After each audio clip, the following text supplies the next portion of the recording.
Hi, I'm Harrison Keeley. Here's a quick look at today's top stories. First of all, officials are still investigating a reported rape that allegedly took place after Calhoun High School's prom. Authorities say 26 young people had been partying in a cabin at Coosawattee River Resort near Ellijay May 10th. The cabin was owned by one of the students' parents.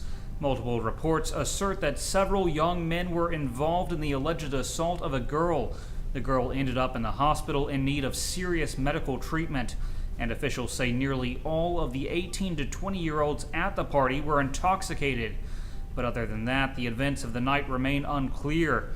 Detectives won't say whether there was adult supervision at the party, and some are complaining that the investigation is being slowed because of the high profile of some of the students allegedly involved.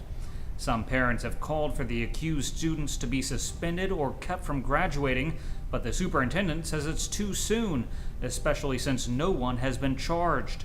Gomer County Sheriff's officials say they want to cover their bases before pressing any charges, but the department expects to resolve the investigation next week. A woman's body was found Saturday in Nickajack Lake in Marion County. A fisherman found the body around 8 a.m. near the old Highway 41 bridge. The body was identified, but the identity has not yet been released. Officials say it's unknown if the death was accidental. The body has been sent to Nashville for an autopsy, and the investigation is ongoing. A 15-year-old boy was shot several times in Chattanooga on Friday night.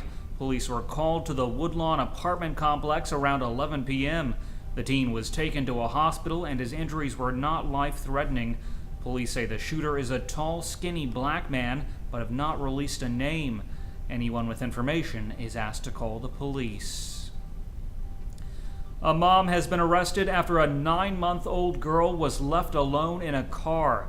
A man called 911 and reported that a child had been left in a car outside the University of Phoenix in Chattanooga.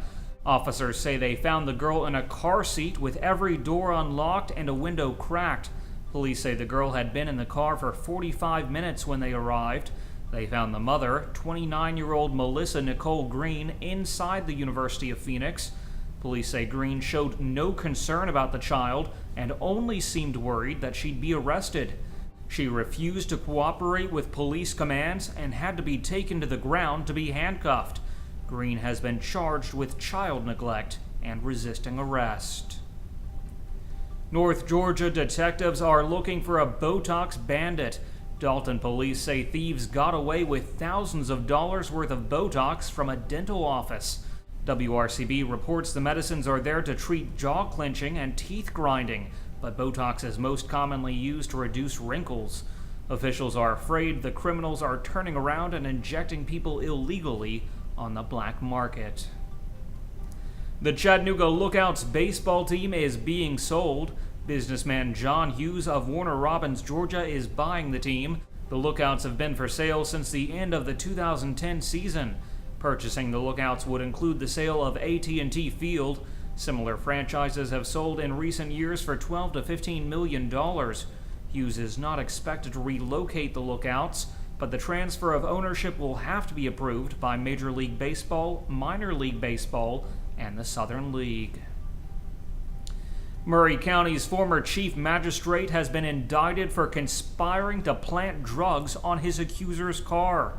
Investigators say Brian Cochran's frame job against Angela Garmley took place after she complained that he asked her to be his mistress and solicited her for sex in his chambers.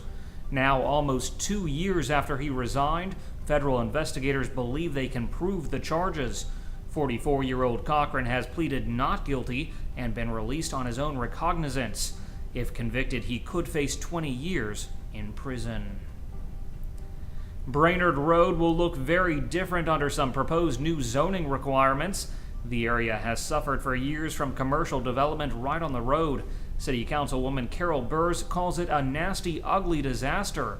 Now some new plans aim to improve the area's look and traffic congestion and to make the strip more pedestrian and bike-friendly. Proposed zoning requirements call for more green spaces and sidewalks, and pre-engineered metal buildings, aluminum siding, and pole-mounted signs would be banned.